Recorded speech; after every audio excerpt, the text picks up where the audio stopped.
People ask me all the time, what curriculum do you use? And while this is a totally normal question for people to ask, it always stumps me. Not because I don't know what curriculum my kids are using, but because I have 6 kids with a wide variation of needs. We have pre-K all the way up to 7th grade. We have kids with dyslexia and ADHD. We have kids with medical needs and auditory processing issues and so much more. And just without all the neurodivergence that we have in our home, each child is uniquely created and made and has specific needs. So today I want to kind of share with you guys a homeschool curriculum guide, so to speak, and share with you guys some of our favorites from each of the subjects in school in hopes that it might help you to see, one, the variation that's offered, and maybe give you some ideas of some new curriculums to check out. So let's get started. First up, let's talk reading. We have used over a half a dozen curriculums to try and find the right fit. So I've gotten to try a lot of these. And I will say for the majority of people, neurodivergent or neurotypical, I would suggest All About Reading. And this is not an advertisement for them. This is not paid by them or sponsored by them at all. It's just a curriculum that I find works with a lot of different kids and the way that they work. Most of my children have gone through the All About Reading program with great success. They have open to go lessons that are easy to implement and highly effective in only 20 minutes a day. They have hands-on activities for those who are more tactile. They have a lot of auditory components. They have visuals. It really kind of covers the gamut when it comes to each child's need. Now, that being said, obviously, I wouldn't have tried a half dozen curriculums if it worked for every single child. If your child requires more, if they have severe dyslexia, if they have severe auditory processing issues or severe dyscalculia, and you have tried so many things and nothing has worked, I highly recommend you check into the Diana Kraft Right Brain Reading Program. This is the complete opposite in a lot of ways of All About Reading. It's not open and go. It is incredibly time consuming, and but it is effective. For a mom who's practically tried it all, I really needed something that worked, and this has been the only thing that has worked to this extent. Everything else we've tried, we've had some success, we've gotten to a certain point, but we've never been able to break past some of those barriers, and we are finally doing that in this program. So now let's talk grammar. So for grammar, my younger kid choice is definitely Grammar Galaxy. This is what I start my kids out on, and they do this till about 4th or 5th grade, and we have really loved it. Grammar Galaxy is a story-based curriculum. It has audio components if you prefer an audiobook style. It has not a ton of writing, at least in the earlier years, which was hugely helpful as writing has always been a struggle for several of my kids. This is a great accessible curriculum for your children and one that's incredibly engaging, and it will go over a lot of the basics of beginning grammar. Now, they do actually have curriculum all the way through, I believe, 6th grade, but around that 4th, 5th grade level, we actually switch over to Fix-It Grammar for many of my kids, and that's done by IEW. I love this curriculum because your kids are not only learning grammar concepts, but they're actually utilizing them. They seem to understand them better, and I see it being actually applied in their writing. So with Fix-It Grammar, we have really enjoyed the fact that they go through and each day they will edit one sentence of a story. And they will go through and not only edit it, but they will also mark different parts of speech and different clauses and things like that. And while I know for some it does not seem like enough, I promise you the effects are phenomenal, and it doesn't always take a lot. Sometimes just that consistent daily practice goes a lot longer than drilling for many hours and having longer lessons. Another big component of Fix-It Grammar is that in each sentence there is one bolded word every single day that your child will look up in the dictionary, and that will become one of their vocab words. So they'll look it up, they'll write out the definition. I encourage my kids to try to use it in a sentence throughout the day, and it's just a really great way to kind of hit grammar and vocab at the same time. But speaking of vocabulary, if you're looking for ideas, I've got another one. I highly recommend Vocabulary Cartoons books.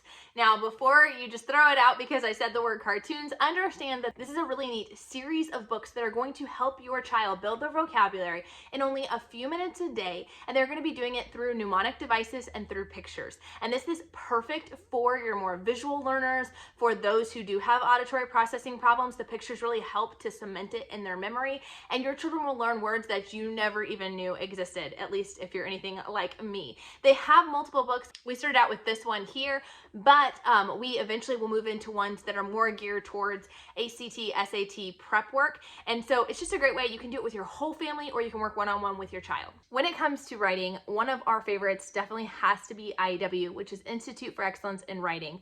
They offer a really unique approach that will help your children who are very fearful of that blank page, who get very overwhelmed by the idea of like, just write this paper. It's very directional. It helps give them step-by-step what to do and how to make their papers better. And even more so, one of the things I love about it is on the teacher's end, it makes it very doable to grade your child's work. I hear this over and over again from homeschool moms that say, I don't have a problem with giving my kids writing assignments, but how do I teach them writing and how do I grade writing? Because it seems so subjective. Well, this really is set up in a way that your child clear instruction and you as an adult have clear directions on how to grade your child's work. For spelling, we really love All About Spelling. That has worked for many of my kids, and I have tried other things because this is something where you definitely need to teach the different rules to your child. However, after we've kind of gotten a system down and we've realized how to make this curriculum work for us and for each of my kids, it's definitely something I keep coming back to. So we love using All About Spelling for many of my children.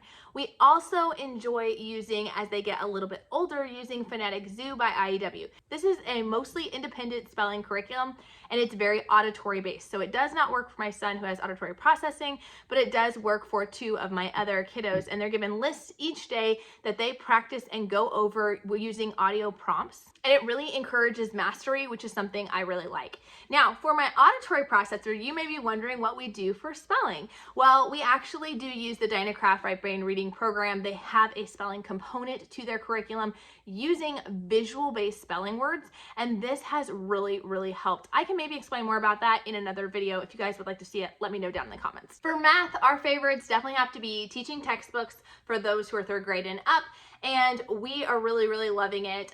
We've been using it since my kids were in 3rd grade, and they're getting ready to go into pre-algebra next year, so we've had great success with it. It teaches your kids the lesson. It is computer-based, but not necessarily online-based, so it can go with you wherever you go, and it grades your kids' schoolwork. They get immediate feedback, and that has really helped them from continuing to make the same mistakes over and over again. For the younger years, and for my kiddos who don't do so well on computers for various reasons, we have really loved Horizons Math, and it's very colorful. It is workbook based. There is a little bit of a hands-on element, but not as much, and it has really clicked well with a lot of my kiddos. Moving on to our Bible recommendations, there are several resources that we love, but probably our 3 top favorites is One Story Ministries. These are great guides that will take you through and help you read the scriptures with your kids, ask them questions, and it has answers for you. And that is really, really helpful as you're beginning and you're getting into God's Word together. If your kids are younger or you're not quite sure how to get in the Word together, this is a great resource. The second one is definitely Not Consumed. They have great topical Bible studies for your kids on a lot of important topics that are very relevant to kids. I really love the ones on sibling relationships, as well as the one on work and the importance and the gift of work. They have been great for our homeschool, and I'm sure you guys will love them too. The third one that is more geared towards your older elementary or middle school kids is Apologia's What We Believe series. This is a 4-book series that you can go through with your kids, talking a lot about basic apologetics. Who is God? Who are they? Who is their neighbor? And how does all of this fit into the world? What are we called to do? What are we supposed to do? And we've really enjoyed those resources. Our last 2 categories are science and history. And for science, we are all things Apologia. We love Apologia. For the kindergarten preschool age, they have a preschool science, but don't let the title fool you. It is great for toddlers, preschoolers, or kindergartners. It's conversationally written. You can read just a couple of paragraphs or even just 1 paragraph at a time, still glean a lot of fun, interesting information. It's got beautiful pictures, and it's got hands-on activities, but you also can go without doing the hands-on activities if you are not into that kind of thing at this age. For the older kids, we love Apologia. For their Young Explorer series, we have used many of the different books from that series and have had great success. I love the fact that they offer audio options for your kids. I love as you get older, they offer options for video-based lessons or online-based lessons if you need to kind of outsource some of that science. And then just another great resource for supplemental resources and or for the younger years, I really recommend the Let's Read to Find Out science series, but it is phenomenally done. It is in multi-levels, so you can get readers based on your child's reading or understanding level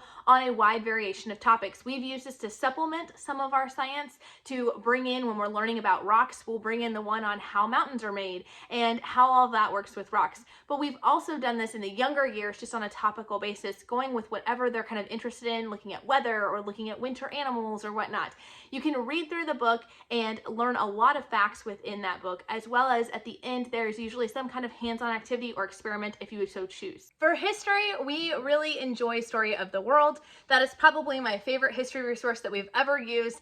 It is a 4-book series that you can cycle through if you would like. It offers a lot of customization features. There is a textbook that you read out of, but there are tests and quizzes if you desire. There are mapping pages. There are extra resources that you can bring in for supplemental things, and even hands-on activities if you so desire. So I love the fact that it is so customizable to where you are in life. Before we wrap up, I do want to give a quick shout out to CLE's Kindergarten 1 and Kindergarten 2 that we have really enjoyed using with our littles, as well as Purely Preschool. Those don't fit in any particular subject as they cover a wide range of subjects, but are great resources if you're looking for something for your little kids. As you can see, the answer to what do you like to use in your homeschool is quite complicated for us, but I hope after watching this video it has helped you to understand what some of our favorites are. There are still curriculums that we use and we love that I didn't even get a chance to mention here in this video because it would be far too long, but here are the highlights. I hope this helps. Let me know down in the comments, did you learn about any new curriculums or ones that you want to learn more about? And we'll talk to you guys next time. Bye. You want to do what? I want to say hi. Hi to who? The subscribers. Hi, subscribers. All right, go on downstairs.